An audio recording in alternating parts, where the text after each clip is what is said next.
Hey everyone, welcome back to the channel. Bobby Hams here with my reaction and review of Boba Fett Season 1, Episode 3. Now, in the last episode, Episode 2, not much happened. It was a giant, just flashback basically, and this thing is helping. And nothing of significance happened really during real time in the show. Boba Fett met with the Hutt twins, I think Jabba's cousins or something, and they wanted to stay claim to Jabba's old territory. Boba was like, nah, this is my spot now, y'all need to get the hell on. And so I guess instead of throwing hands right then and there, the twins were like, okay, we'll come back later. So that happened, and then during the flashback, it was a really fun flashback. I really enjoyed it.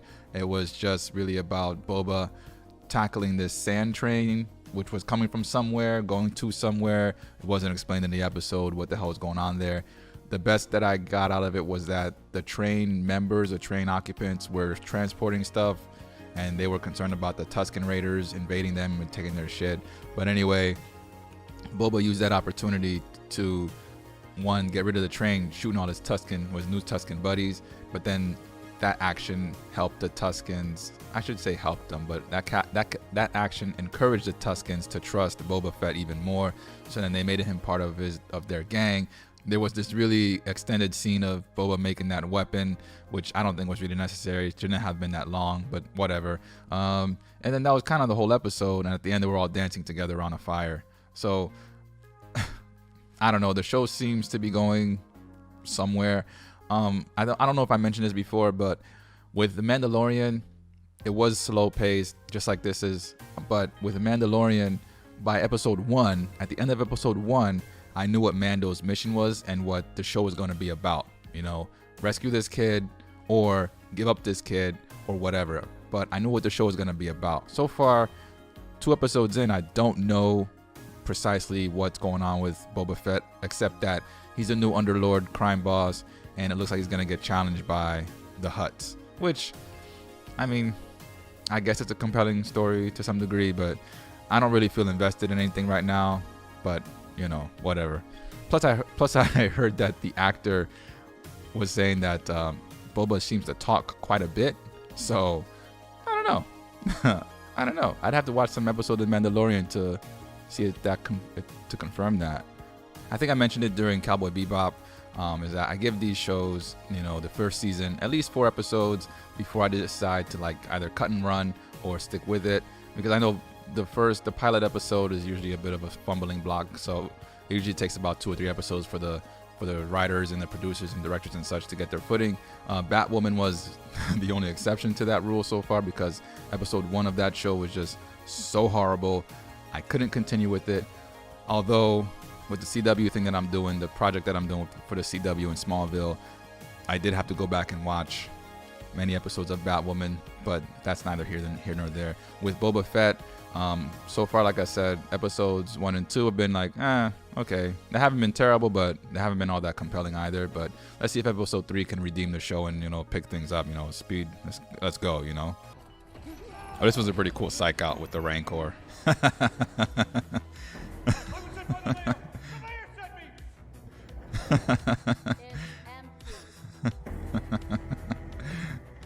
All right. Yeah, because the Hutts, I guess, sent that guy. Oh, it was the cousins. They were the cousins of Jabba. Jabba. Oh, yeah, and then the armored Chewie.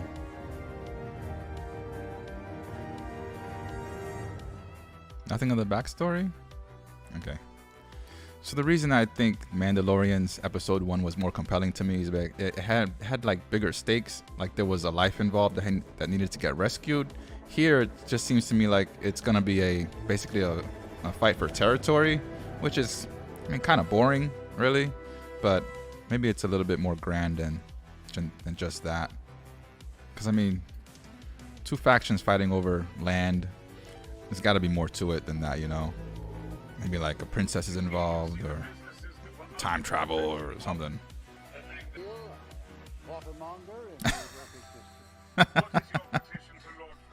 Someone took a stapler.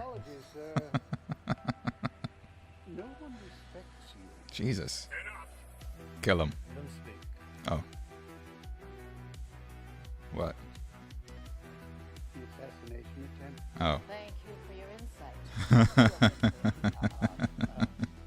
What of my half of the vapor farmers? Vapor farmers? Grew up surrounded by them. They modify their bodies with drug parts. So they're cyborgs? Even more deadly. I wonder if this gang isn't like his competitor.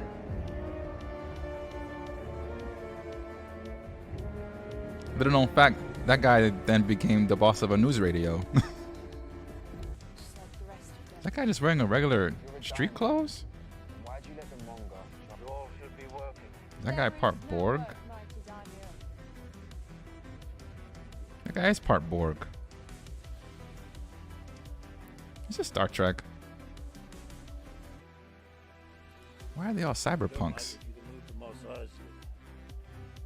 I'm not really digging the cyberpunk gangs, their outfits there. And what is with these colorful bikes? Whoa. So like, this dude probably thought they had the money for the water because they got them nice ass bikes. Streets of Mos Espa. And they're very colorful for Star Wars. They seem like bikes you'd get out of like one of those carnival games with the claw. That claw. Another flashback that we're going to. Hey.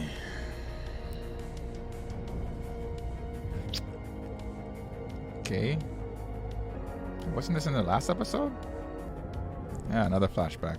Yeah, so another change with this show from Mandalorian. I don't remember Mando taking off his helmet nearly as much as this guy does. So I don't know if that's like a Mandalorian thing, that either he's doing it correctly or Mando did it correctly. I don't know. If anyone knows which one is the way, leave your helmet on or take your helmet off. Let me know in the comments, because this guy's helmet stays off like 80% of the time. And it was like the reverse with Mando, Din Djarin, Jawaiz. Stormtrooper heads on spikes. I thought that was in Mandalorian, right? Is he in that same place where Mando was? Or is this a different place?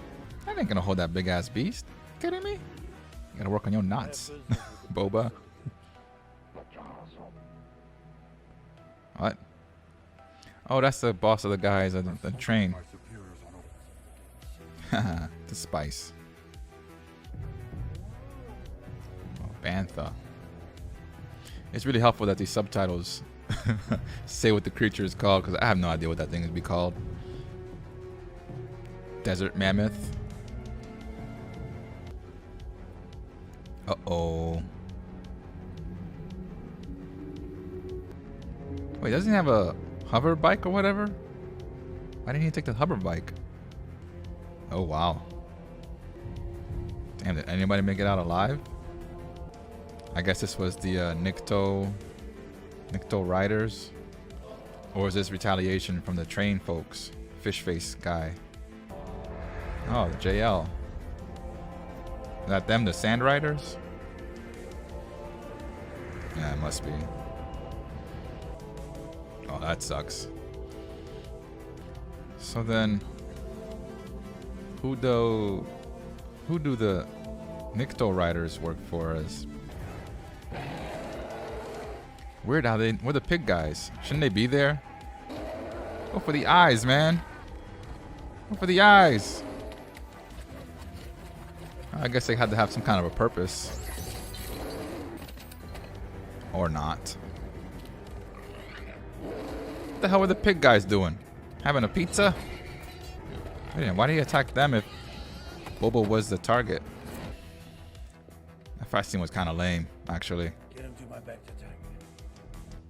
What is this? This robot sucks. The twins are here. They have brought a gift. The Hutt twins?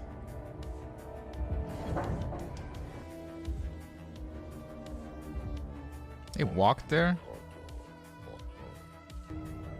What the hell is that thing?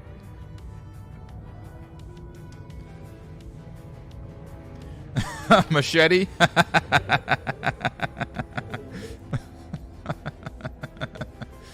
Okay, that's entertaining, I guess. I don't know what that. Oh, I see. Promised by who? Yeah, that's my question.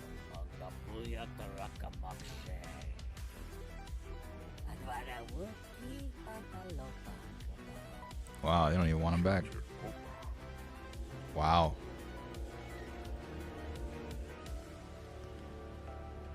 I love how the people are struggling to like carry him.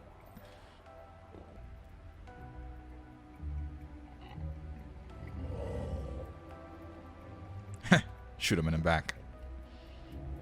Quite the gift. What are you supposed to do with that? What the hell even is that? Oh, put it in the dungeon and feed it to the... Or not feed it, but have it as a guard dog or whatever. It's depressed. What? This beast can feel such things. Rancor are emotionally complex. Oh, that's an actual rancor. Okay. Why does it work? I want to learn to ride this one. What? So, yeah, this Boba Fett does do a lot more talking than Mandalorian does, than Din Djarin did. Why did it imprint on people? These bikes, the colors are they're too bright.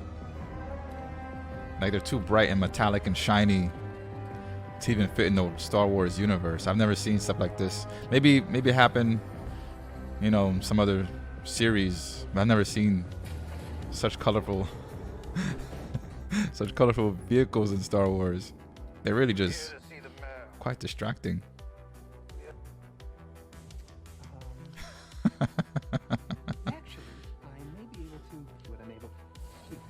He's just gonna run away, right? A bit heavy-handed, don't you think? He's not coming back. Just lock the door. Of course. Those bikes, they really stand out. I don't like them. I don't like them at all. He look like he belong in Back to the Future, or like I said, at a carnival game. Or is that News Radio's water supply? So I don't know if it's the speed of this chase or those super bright colored bikes, but this chase doesn't seem all that like exciting. It seems very much like another excuse to have some pod racing in the show. Oh, and Red Ranger is down. Wait a minute, was that the... Oh. Oh, that was Yellow Ranger. Yeah, that's right. It's like they're like color coordinated like the Power Rangers with those things. Yeah. That's right, the primary colors. This thing's still going on. So the Pikes are behind the Niktos Strand Riders. Yo, so this episode is just... It's not very exciting. Not very interesting. I feel nothing for anyone. My curiosity isn't piqued. Oh, the Pikes are the fish people? Keep an eye on them. I've only got one eye. Sorry. Oh. Let us know what you see. These are just first wave. They're going to war. Then we will be ready.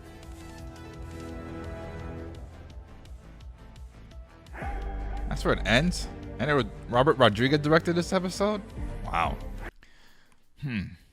Okay, so as a third episode, I gotta be honest, I didn't much care for it. The story doesn't seem to be all that interesting so far.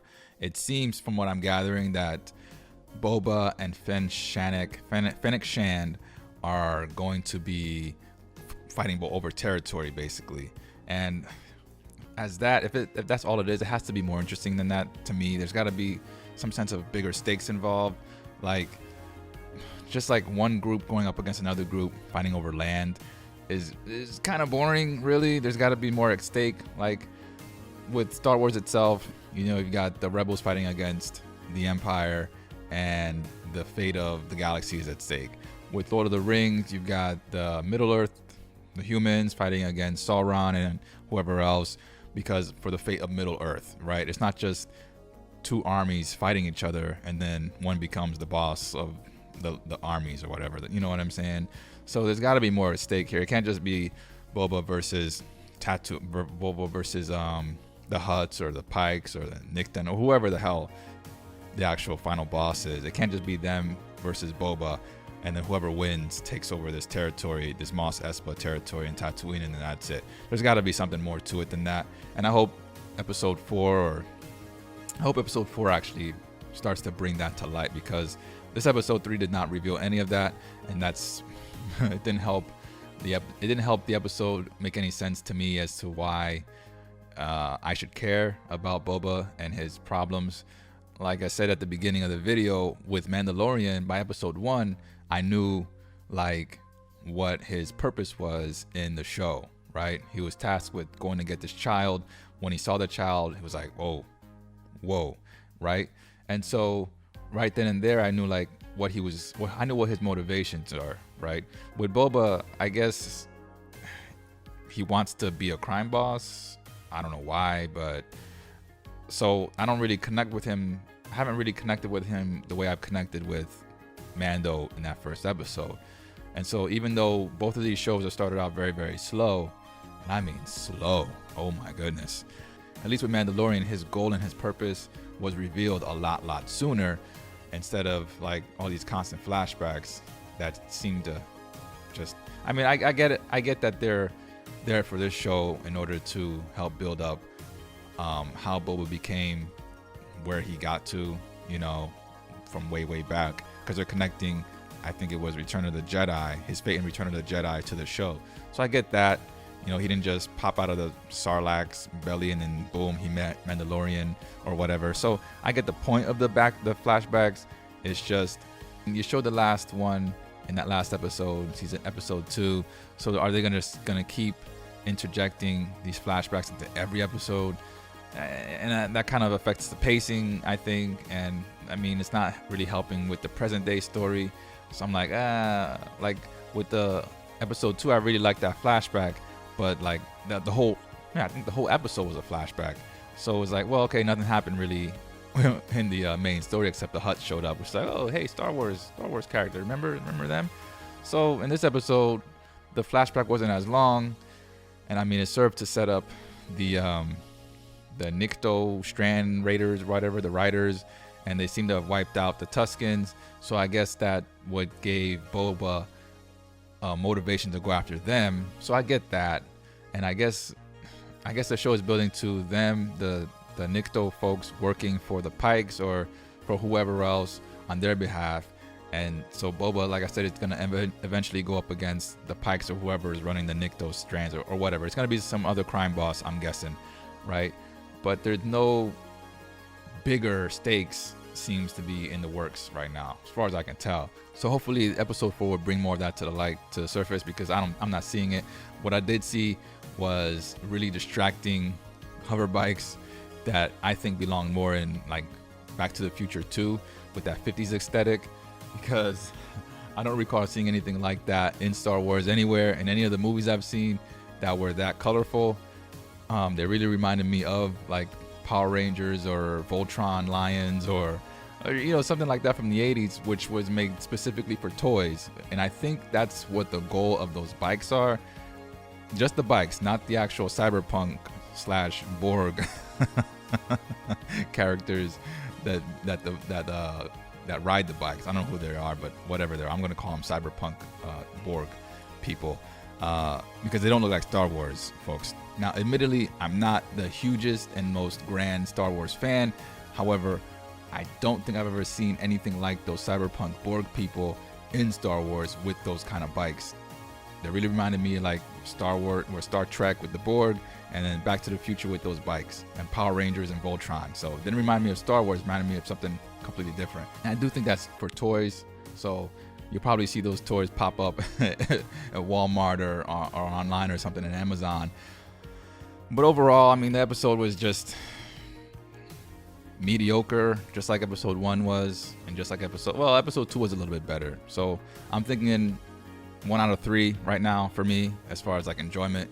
And that's, I mean, we got to see what happens with episode 4, because by then it'll either be 50-50 and I could just be okay, let's keep it going, or it'll be 1-3, which is not good odds. So we'll see how it goes. But until then, you know, thanks for watching if you made it this far, and we'll see you in episode 4 of Boba Fett. Until then, take care of yourselves. Now, see you later. Bye.